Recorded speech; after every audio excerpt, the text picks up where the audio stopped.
로마서 8장 31절로 32절까지 말씀입니다. 로마서 8장 31절부터 32절까지 말씀 함께 합독합니다. 시작. 그런즉 이 일에 대하여 우리가 무슨 말 하리요? 만일 하나님이 우리를 위하시면 누가 우리를 대적하리요? 자기 아들을 아끼지 아니하시고 우리 모든 사람을 위하여 내주신 이가 어찌 그 아들과 함께 모든 것을 우리에게 주시지 아니하겠느냐? 아멘. 예수중앙교회 주일 오전 예배 로마서 강의 제39강입니다. 로마서 8장 31절부터 32절까지의 본문 말씀을 중심으로 감격 또 감격이라는 제목으로 하나님의 말씀을 증거합니다. 이제 로마서 강해는 오늘과 다음 주 설교로 시즌 1을 종료합니다. 시즌 1을 종료하고 그리고 주제별 설교로 들어갈 수 있도록 하겠습니다. 로마서 8장까지 이전에 저희가 광고 드렸던 바와 같이 로마서 8장까지 시즌 1을 종료하고 주제별 설교로 들어갈 수 있도록 하겠습니다. 로마서는 크게 두 가지 섹션으로 구성이 되어 있습니다. 로마서 1장부터 8장까지는 복음에 대하여 설명하고 있어요. 복음이 무엇이냐에 대하여 말하고 있습니다. 하나님께서 자기의 백성을 구원하시는 복음에 대하여 진술하고 있는 것이 로마서의 전반부입니다. 로마서 8장 다음에 9장, 10장, 11장은 복음을 먼저 받은 이스라엘, 즉 유대인과 이방인의 관계에 대해서 말하고 있으며 또한 그 이후에 로마서 12장부터 16장까지는 복음을 받은 자들이 어떻게 살아가야 되는가, 그 실천, 적용에 대하여 말하고 있습니다. 이제 로마서 8장 복음에 대하여 말하고 있는 로마서 8장 이제 마지막 부분에 우리는 왔습니다. 우리가 로마서 8장 강의를 시작하면서 로마서 8장을 싹 다 한번 암송해 보자 라고 했었습니다. 여러분들 기억하시죠? 어떻게 실천하고 계십니까?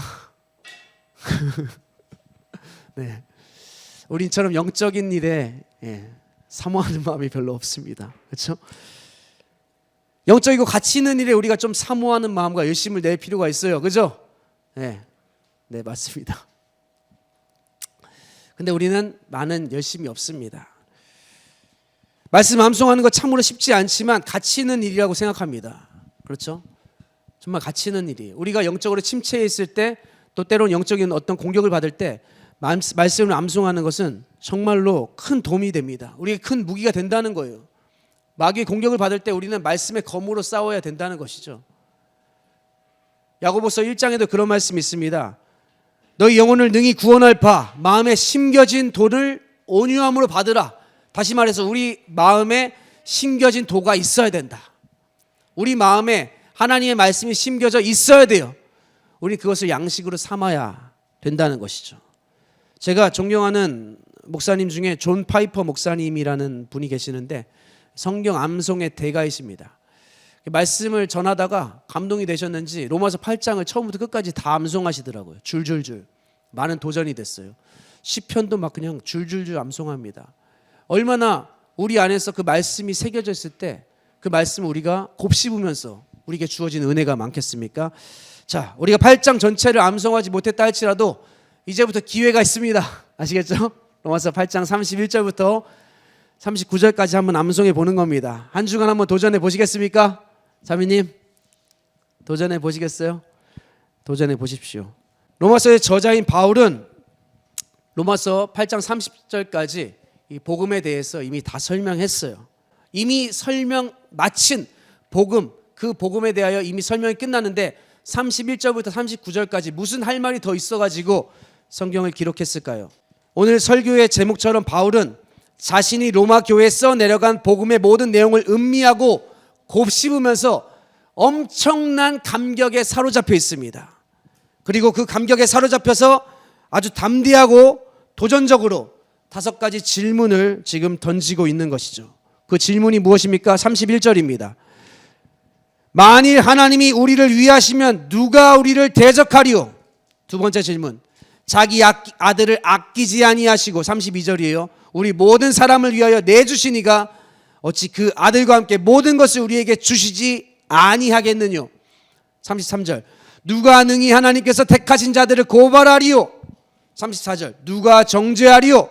35절 누가 우리를 그리스도의 사랑에서 끊을 자 있으리요. 지금 바울은 이 복음의 엄청난 감격에 사로잡혀서 이 5가지 질문을 던지는 거예요. 이 엄청난 감격은 바울 혼자만의 독창이 되어서는 안 되겠습니다. 아멘. 우리가 지금까지 로마서를 통해서 복음을 들었잖아요. 우리의 모두의 합창이 되어야 된다는 것이죠. 이것은 그런즉 이 일에 대하여 우리가 무슨 말하리요? 무슨 말일까요? 복음을 우리가 다 들었어요. 복음을 듣고 보니까 복음으로 말미암아 구원받은 나 자신을 생각할 때 이 구원, 이 너무나 좋은 구원, 하나님이 자기 백성을 구원하신 이 놀라운 사건이 우리 삶 속에서 놀라운 은혜로 경험되니까 복받쳐가지고 이것에 대하여 우리가 더 무슨 말 하리요? 아무 말 할 수 없다라는 거죠. 이런 감격과 감동이 여러분에게도 있기를 축원합니다. 혹시 여러분들 이 중에서 뭐 그 구원의 감격? 그런 거 신앙생활 한 2년 정도 하면은 다 식는 거야. 어쩔 수 없이 처음에는 뜨겁고 처음에는 열정이 있고 처음에는 너무나 기쁨 가운데 주님의 일에 헌신하게 되지만 신앙의 연조가 깊어질수록 식을 수밖에 없어 라고 생각하시는 분이 있다면 회개하셔야 될 것입니다. 그것이 바로 사탄의 간계라는 것이죠. 어떻게 그럴 수가 있겠습니까? 우리의 신앙의 연조가 더 깊어질수록 우리가 무엇을 깨닫게 되죠? 나의 무능함과 나의 무지함과 나의 연약함과 나의 할 수 없음을 깨닫게 되지 않습니까? 그런 자에게 하나님이 은혜로 우리를 구원하셨음이 더욱더 선명하게 우리가 생각될 때에 어떻게 신앙 연조가 깊어갈수록 어떻게 우리가 믿음 안에서 자라날수록 우리가 신앙이 더 차가워질 수 있겠냐는 것입니다. 우리 더욱 뜨거워져야 된다라는 거예요. 그런 식으로 우리가 믿었다면 회개해야 된다는 것입니다. 오늘 우리가 말씀을 듣고 우리 안에서 이 복음에 대하여 주체할 수 없는 감격이 다시 한번 불타오를 수 있기를 주님의 이름으로 축복합니다. 아멘. 자, 바울은 지금 왜 이 본문에서 이토록 흥분하고 있을까요? 그것은 그가 8장 후반부에서 그가 증거했던 그 복음의 내용이 그를 넘치는 감격으로 사로잡기에 충분했기 때문에 그렇습니다. 로마서 8장 29절로 30절입니다. 자, 다 같이 한번 읽어볼까요? 시작. 하나님이 미리 아신 자들을 또한 그 아들의 형상을 본받게 하기 위하여 미리 정하셨으니 이는 그로 많은 형제 중에서 맏아들이 되게 하려 하심이니라. 또 미리 정하신 그들을 또한 부르시고 부르신 그들을 또한 의롭다 하시고 의롭다 하신 그들을 또한 영화롭게 하셨느니라. 아멘. 네, 내가 구원받은 걸 보니까 내가 어떻게 구원받았는지를 자세히 살펴보니까 이것은 나의 선택과 나의 의지와 나의 노력과 나의 조건에 의하여서 내가 얻은 것이 아니라 29절에 나오죠. 하나님께서 미리 아신 자들 그들을 또한 하나님의 아들 형상을 본받게 하기 위하여 미리 정하셨다. 하나님이 미리 아신 자들을 정하시고 30절에 그 정하신 그들을 또한 부르시고 부르신 그들을 의롭다 하시고 의롭다 하신 그들을 영화롭게 하셨느니라. 하나님이 정하신 그들을 불렀다는 거예요. 하나님이 먼저 아신 그들을 불렀다는 겁니다. 구원받은 나를 보니까 내가 노력해서 구원받은 것이 아니구나. 하나님의 은혜가 우리를 인도해 내셨으며 우리를 구원해 내셨구나라고 우리는 고백할 수밖에 없다는 것이죠. 놀랍지 않습니까? 우리 지난 시간 나누었던 내용들이 다 예지, 예정, 소명, 칭의, 중생 아닙니까? 예지, 하나님이 먼저 아셨다. 예정, 하나님이 미리 정하셨다. 소명, 하나님이 그를 부르셨다. 부르신 자를 칭의, 의롭다 하셨다. 또한 그를 장차 영화롭게 하실 것이다. 그런데 놀랍게 오늘 로마서 8장 30절에는 영화롭게 하셨느니라 라고 과거 시제로 기록되어 있다고 했습니다. 이것이 뭐라고 했어요? 하나님께서 하나님의 주권과 섭리로 부르실 자들을 이렇게 구원이 놀랍도록 확정적으로 이렇게 기록했음을 성경에 증언하고 있다는 것이죠. 이진규 목사 설교에 대해서 못마땅하게 생각하는 분들이 있어요. 그 사람들이 왜 그런지 아십니까? 내용을 들어보면은 인터넷에서 듣고 유튜브에서 듣고 우리가 그토록 그동안 알고 있던 것과 왜 다른 얘기를 하냐? 라는 말을 하고 있어요. 엊그저께도 댓글에 달렸습니다. 지워버렸어요. 댓글에 달려요. 그런 말들이 자, 그럼 그런 말들을 묵상해야 됩니까? 지워버려야 되지. 이진규 목사는 왜 하나님의 예정에 대해서 말하냐라는 거예요. 왜 하나님의 주권에 대해서 말하냐? 우리가 선택해서 우리가 열심히 노력한 결과로 구원 얻는 거라고 나는 알고 있는데 왜 하나님은 하나님의 주권과 예정 이런 말을 하면서 뭐 하나님이 뭐 다 하신다라고 그렇게 말을 하고 있느냐? 이런 내용입니다. 근데 오늘 로마서 8장에 명명백백하게 기록되어 있지 않습니까? 어쩌라는 거예요. 로마서 8장에 기록되어 있는데 하나님 미리 아신 자들을 또한 그의 아들 형상에 본받게 하기 위하여 미리 정하셨다라고 기록이 되어 있지 않습니까? 그럼 많은 형제 중에 맏아들이 되게 하시려고 정하신 자들을 30절에 그를 부르셨다라고 기록되어 있습니다. 부르신 그들을 또한 의롭다 하시고 의롭다 하신 그들을 영화롭게 하셨느니라 성경에 기록되어 있다는 거예요. 그럼 그대들에게 한번 묻고 싶어요. 아니 그대들이 믿고 따르는 바는 성경이 증언하는 바보다 더 크냐라는 것이죠. 우리는 성경이 말하는 바에 따라서 우리는 믿음을 가져야 된다는 것입니다. 이상의 어떤 철학자와 인문학자들이 뛰어난 논리와 수사학을 총동원해가지고 자신의 논리를 전개해 나간다 할지라도 성경에서 말하고 있는 것이 아니라면 그것은 모두 다 궤변에 불과하다라는 것이죠. 교부 어거스틴의 말을 빌려서 저는 이렇게 말하겠습니다. 다 같이 한번 해봅시다. 논쟁할 자는 논쟁하라. 나는 하나님을 놀라워하리라. 아멘. 우리 하나님이 우리에게 베풀어 주신 놀라운 구원의 은혜를 놀라워하는 거예요. 무자격자인 나를 하나님이 이토록 구원해 주셨습니다. 자격 없는 나를 하나님이 찾아오셔서 구원해 주셨습니다. 하나님의 은혜가 찾아오셔서 하나님의 은혜와 선물로 말미암아 우리는 구원을 얻었습니다라고 우리는 우리에게 행하신 하나님의 구원의 역사를 놀라워할 뿐입니다. 그 놀라움이 여러분에게 있기를 원합니다. 바울은 우리가 얻은 놀라운 구원은 하나님의 주권적인 은혜에 의하여 일어난 것임을 선포하고 난 뒤에 감격해서 31절을 말하는 것입니다. 31절 다 같이 시작. 그런즉 이 일에 대하여 우리가 무슨 말하리요? 만일 하나님이 우리를 위하시면 누가 우리를 대적하리요? 아멘. 그런즉 이 일에 대하여 우리가 무슨 말 하겠느냐라는 거예요. 우리에게 이루어진 이 구원을 생각할 때에 남은 할 말이 무엇이 있겠는가? 이렇게 놀라운 복음을 우리가 받았는데 우리가 무슨 할 말이 더 있겠냐? 덤비려면 덤벼봐라. 자신감 있게 바울이 선포하고 있는 것입니다. 만일 하나님이 우리를 위하시면 누가 우리를 대적하리요라고 지금 31절에 이어집니다. 복음을 들은 우리가 첫 번째로 감격해야 될 것이 바로 여기 있어요. 다 같이 하나님은 우리를 위하시는 분이다. 아멘. 네, 하나님 우리를 위하시는 분이다. 저는 세상에서 저를 위하는 사람들이 많이 있음을 압니다. 가장 저를 많이 위하는 사람은 이곳에 앉아있는 저의 아내일 것입니다. 올해로 결혼 8년 차인데 살아보니까 신혼 때보다 8배, 8배는 더 위하는 것 같아요. 너무나 위하는 사람이죠. 그러나 저를 끔찍히 아끼고 위하는 아내라 할지라도 저를 위해서 못하는 것 한 가지가 있습니다. 그것이 무엇일까요? 저의 영혼을 구원하는 것이죠. 저의 생명을 주관하는 일은 저의 아내는 하지 못합니다. 저를 아무리 아끼고 사랑하는 부모님이라 할지라도 저를 위해서 기도해 주시고 엄청난 부를 유산으로 줄 수는 있을지 몰라도 저에게 생명을 대신 내어주어서 저의 영혼을 구원하는 일은 하지 못한다라는 것이죠. 못한다라는 거예요. 그러나 천지 만물을 지으신 창조자 하나님께서는 우리를 부르시고 우리를 의롭다 하시고 우리를 장차 영화롭게 하사 당신의 나라로 옮길 수 있는 능력이 충만하신 분이십니다. 할렐루야. 아멘. 그 하나님이 어떻게 하신다고요? 우리를 위하신다고요. 그런즉 이 일에 대하여 우리가 무슨 말을 하리요? 만일 하나님이 우리를 위하시면 이라고 지금 성경이 우리에게 말하고 있다는 것입니다. 여러분 정말 믿으십니까? 저는 이 말씀을 정말 믿습니다.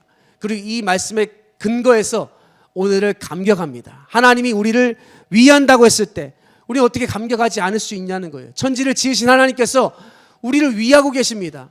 이 세상의 군왕들이 우리를 위하는 게 아니에요. 이 세상의 대통령이 우리를 위하는 것이 아닙니다.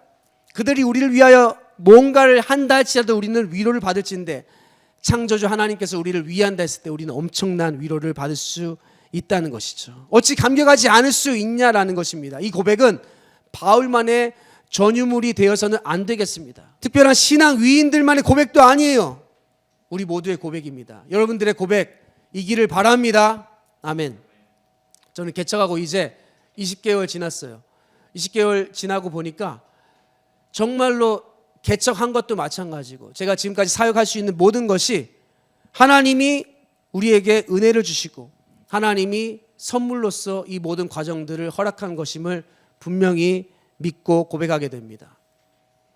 제가 능력이 있어서 개척했습니까? 제가 능력이 있어서 지금까지 사역을 하고 있나요? 그렇지 않다는 것이죠. 아무것도 가진 것이 없었습니다. 뭐 인맥이 있었어요? 뭐가 있었어요? 아니면 뛰어난 무슨 능력이 있었습니까? 예? 아무것도 없었다는 것이죠. 만약에 자신의 어떤 능력이 조건이 돼서 개척한 사람은 분명히 자랑할 게 있을 거예요. 나는 이것이 내게 조건이 돼서 개척했노라고. 하지만 아무 조건이 없다는 것이죠. 비단 저의 고백만이 아니라는 것입니다. 여러분들의 고백이죠. 여러분의 삶을 돌이켜 보십시오. 하나님의 은혜의 손길이 미치지 않은 영역이 어디 있습니까? 그렇죠? 우리 하나님 앞에 고백할 수밖에 없다는 것이죠.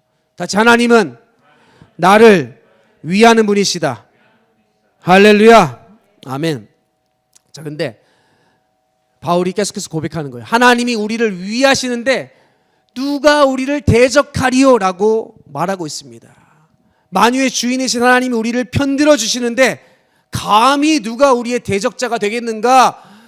사실 이렇게 말하고 있는 바울은 당시의 주위에 그를 대적하는 자들이 정말로 겹겹이 우겨싸여 있을 만큼 대적자들로 그의 인생이 정말로 힘든 그런 고통의 시간들을 보내고 있었을 때였어요.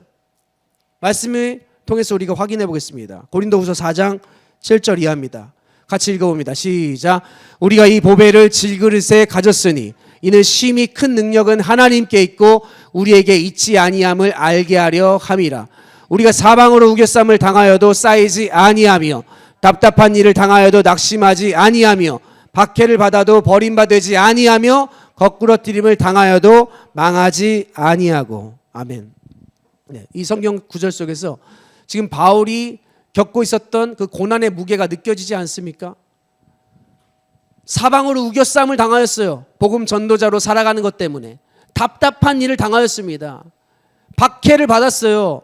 거꾸러뜨림을 당할 정도로 그의 인생이 고난으로 얼룩져 있었습니다. 7절에 보면은 이 보배를 질그릇에 가졌다라고 표현하고 있죠. 이 보배가 무엇입니까? 하나님의 복음입니다. 질그릇은 무엇이에요? 우리죠. 우리의 삶입니다. 하나님의 복음, 존귀하신 그 하나님의 복음을 담아내기에는 전혀 무가치하고 아무 의미 없어 보이는 우리 인생에 그 놀라운 축복의 복음이 심겨졌음을 지금 성경이 말하고 있다는 것입니다. 자, 이 질그릇과 같은 인생 속에 복음이 심겨지면은 이제는 어떤 삶으로 그의 인생이 나아가게 되어 있습니까? 고난과 환난으로 그의 인생이 나아가게 되어 있다라고 지금 성경이 말하고 있는 거예요. 여러분의 인생 속에 복음이 심겨지면 반드시 우리 모든 인생은 그 길로 가게 되어 있다라는 것입니다. 바울과 초대교회 공동체가 그리스도를 섬김으로 당하는 환난이 얼마나 극심했던지 로마서 8장 36절에는 무시무시한 말씀이 기록되어 있어요. 같이 읽습니다. 시작. 기록된 바 우리가 종일 주를 위하여 죽임을 당하게 되며 도살당할 양같이 여김을 받았나이다 함과 같으니라. 아멘. 자, 그런데 이런 성경을 초대교회는 이렇게 무시무시한 핍박을 받았는데 도살당할 양과 같이 여김을 받는 핍박까지 견뎌냈는데 너는 왜 못 견뎌내냐라고 적용하는 것은 약간 성경이 지금 우리에게 말하고자 하는 그런 의미에서 빗나간 적용이라고 생각됩니다. 왜냐하면은 성도의 삶의 자리에서 각자가 겪어내고 있는 삶의 무게와 고난의 분량에 대해서는 적고 크고의 차이를 매길 수 없기 때문에 그래요. 왜냐하면 각자가 느끼는 고난의 분량은 각자에게 모두 다 힘겨운 거예요. 그렇지 않습니까? 나는 이렇게 힘든 고난을 통과했는데 너는 왜 이것을 못 이겨내니? 라고 하면서 내가 이긴 것에 대해서 동일한 고난을 겪고 있는 누군가에 대해서 우리는 판단할 수 없다는 거예요. 왜냐하면 각자가 느끼는 고난의 분량은 각자에게 힘겹기 때문에 그렇습니다. 모두 다 우리는 고난의 길을 걸어가고 있다는 거예요. 우리 모두 다 환난의 길을 걸어가고 있다는 것입니다. 이 길은 그리스도를 따르는 모든 성도들에게 반드시 허락된 길이라고 우리는 로마서 강해를 통해서 계속해서 들어왔어요. 하나님은 그가 구원하시는 그의 백성을 이 길로 내모십니다. 인정되시면 아멘. 도살당할 어린 양과 같이 역임을 받는 그 길로 우리를 내모신다는 거예요. 나의 옛사람을 철저하게 죽이는 그 길로 우리를 내몬다라는 것입니다. 우리가 결혼에 대해서 뭐라고 정의 내렸습니까?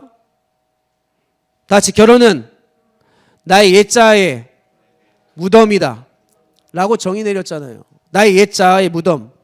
나를 높이며 살았던 나의 옛자와 완전히 결별하는, 완전히 이별하는 그것이 바로 나의 가정, 하나님이 보낸 그것이라는 것입니다. 하나님은 하나님을 의지하지 않는 나의 옛사람은 끊임없이 실패하고 초라하게 넘어질 수밖에 없는 그 길로 우리를 이끄셨다라는 것입니다. 여러분들 그 길을 걸어가고 계십니까? 그래서 그런 찬양이 있지 않습니까? 우리를 왜 광야와 같은 이곳에 홀로 남겨두시는지 그런 찬양이 있잖아요. 주님만 내 도움 되시며 내 친구 되시는 그 광야와 같은 우린 인생길로 우리는 다 내몰린 것입니다. 그렇지 않나요, 여러분들? 왜요? 그곳에서 하나님만 의지하라고, 그곳에서 하나님만 섬기는 법을 배우라고 우리는 그 길로 인도함을 받고 있다는 것입니다. 그러니까 물리적이고 실제적인 또 육체적인 그런 죽음을 우리가 경험하지 않았다 할지라도 우린 모두 다 그 환난의 길, 어린 양과 같이 도살당할 어린 양과 같은 그 죽임 당하는 그 길로 우리는 이끌림을 받고 있다는 것입니다.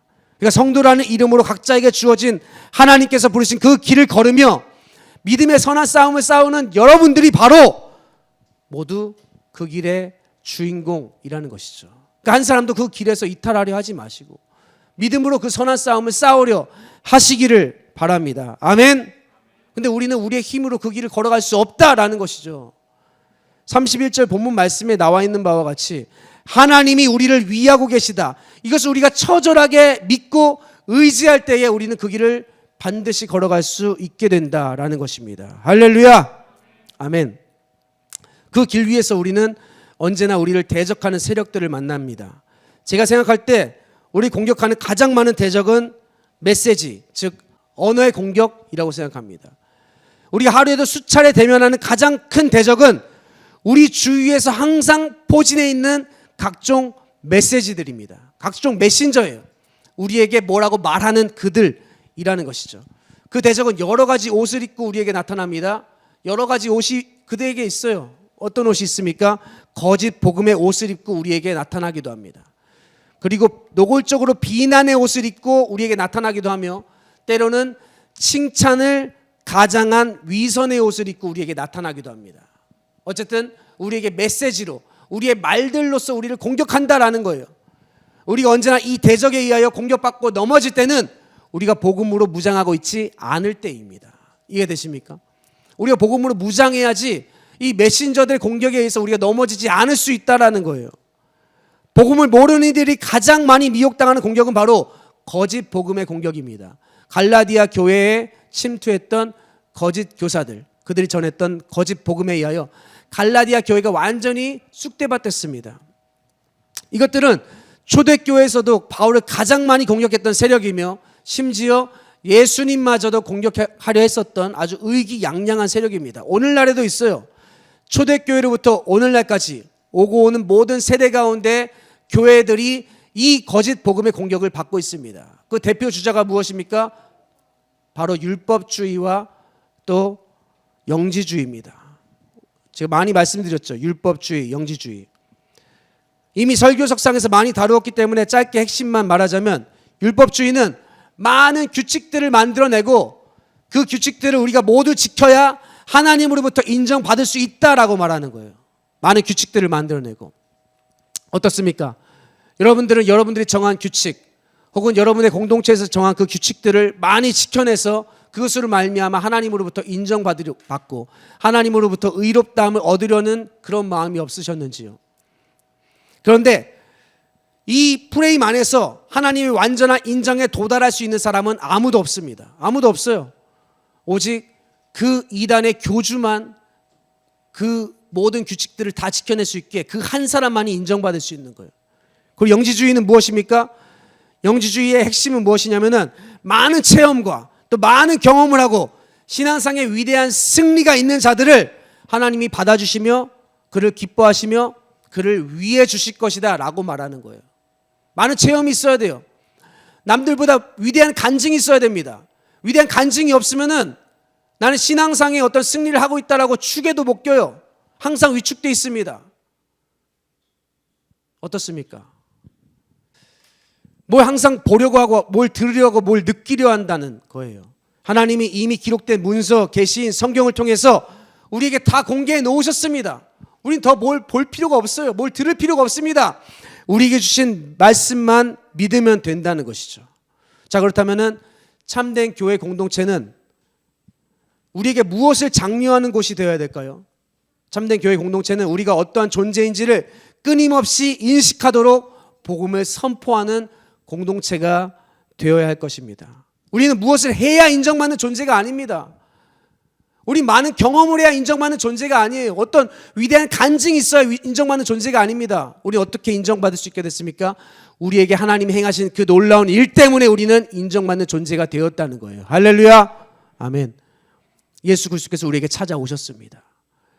구원받기에 전혀 불가능한 우리, 무가치한 우리, 불경건한 우리에게 하나님이 찾아오셨습니다. 예수 그리스도께서 먼저 손을 내밀어 주셨습니다.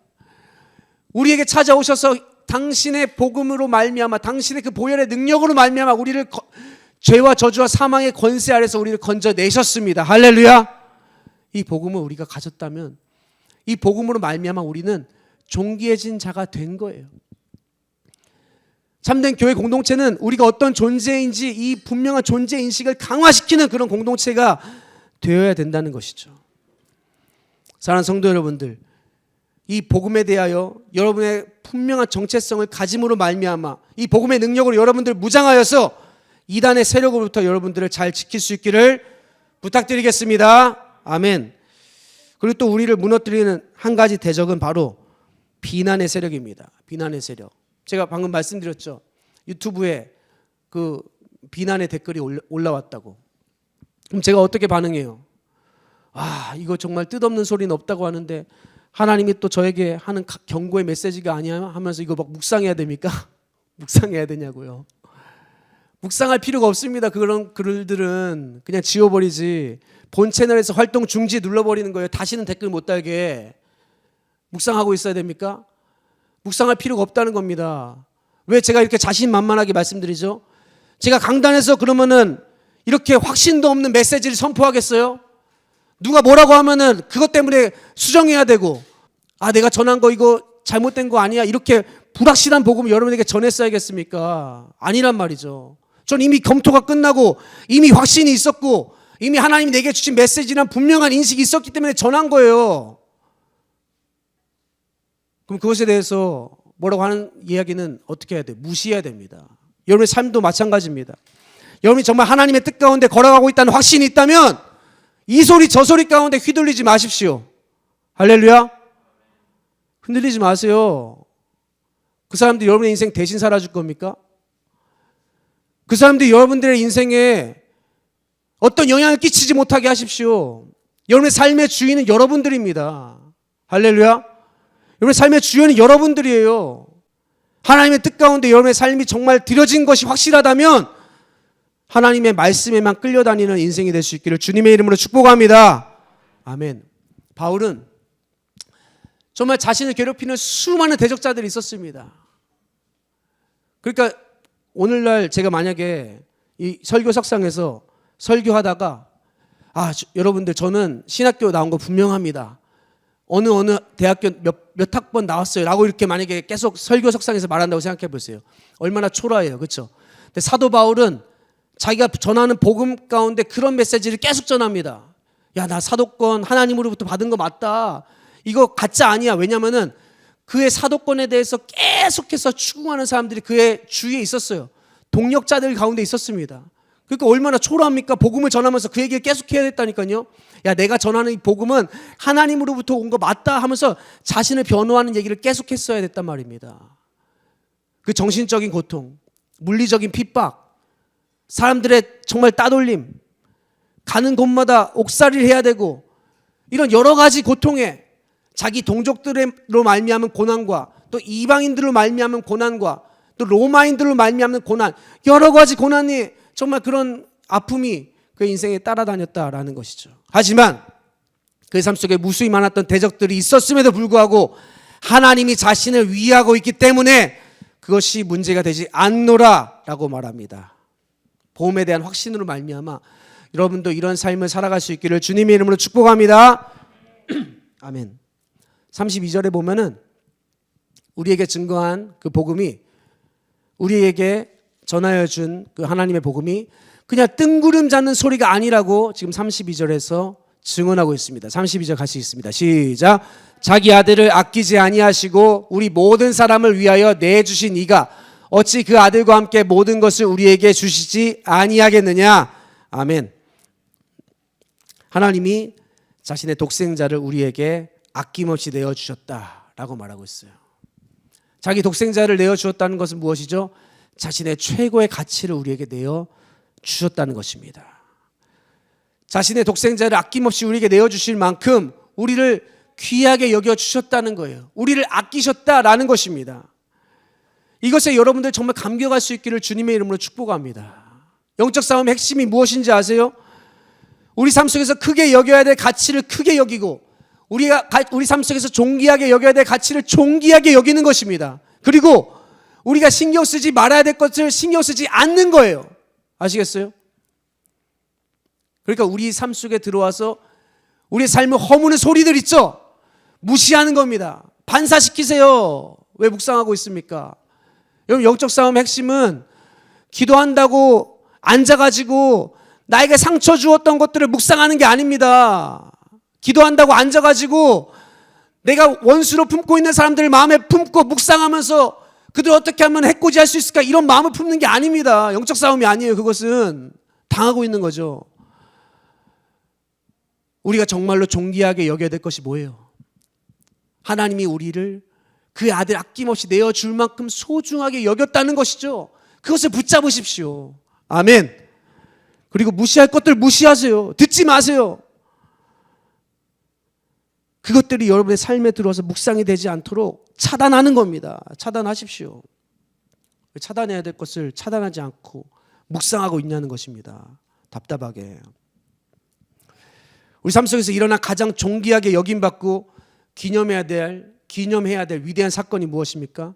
그것은 바로 하나님께서 그의 아들을 아끼지 아니하시고 우리를 위하여 내어주었다는 이 복음 아닙니까? 32절 다시 한번 읽습니다. 시작. 자기 아들을 아끼지 아니하시고 우리 모든 사람을 위하여 내주신 이가 어찌 그 아들과 함께 모든 것을 우리에게 주시지 아니하겠느냐. 아멘. 아멘. 그 아들 아낌없이 내어준 그 하나님의 사랑을 말미암아 우리는 하나님 앞에 존귀한 존재가 되었다는 것이죠. 부인할 수 없는 사실입니다. 이것은 공상 과학 영화가 아닙니다. 만화가 아니에요. 픽션이 아니에요. 누가 지어낸 얘기가 아닙니다. 여러분 정말 성령으로 말미암아 이것을 경험했다면은 여러분은 정말 하나님 앞에 존귀한 자라는 것이죠. 하나님 앞에 그 존귀한 자라는 그런 분명한 인식을 갖고 살아갈 수 있기를 주님의 이름으로 축복합니다. 이것에 감격하며 살아갈 수 있기를 주님의 이름으로 축복합니다. 이것에 감격 안 하면 뭐에 감격하려고요? 도대체 뭐에 감격하려고요? 감격이 되지 않습니까? 우리는 정말 감격해야 될 것에 감격하지 않는다라는 것이죠. 이 감격이 한번 사로잡혀 보십시오. 인생을 한번 살아가 보세요. 이 감격 가운데 우리에게 일어나는 여러 가지 일들이 있죠. 우리가 알 수 없는 고난들이 있습니다. 정말 내가 다 헤아리기 어려울 만큼 정말 내 머리로는 도저히 납득하지 안 될 만한 그런 상황들을 우리는 마주하게 되죠. 하지만 하나님이 우리를 위하시고, 아멘, 우리에게 그 아들 아낌없이 내어주셨다는 이 복음이 정말로 사실이라고 여러분을 믿는다면 하나님이 여러분의 삶 속에 허락된 모든 것들도 합력해서 지금 어떤 일을 하고 있다는 것을 여러분의 믿음으로 받아들이게 될 것입니다. 할렐루야. 아멘. 그렇다는 거예요. 그 확신 없이는 우리는 이 세상을 살아갈 수 없다는 것입니다. 알겠습니까?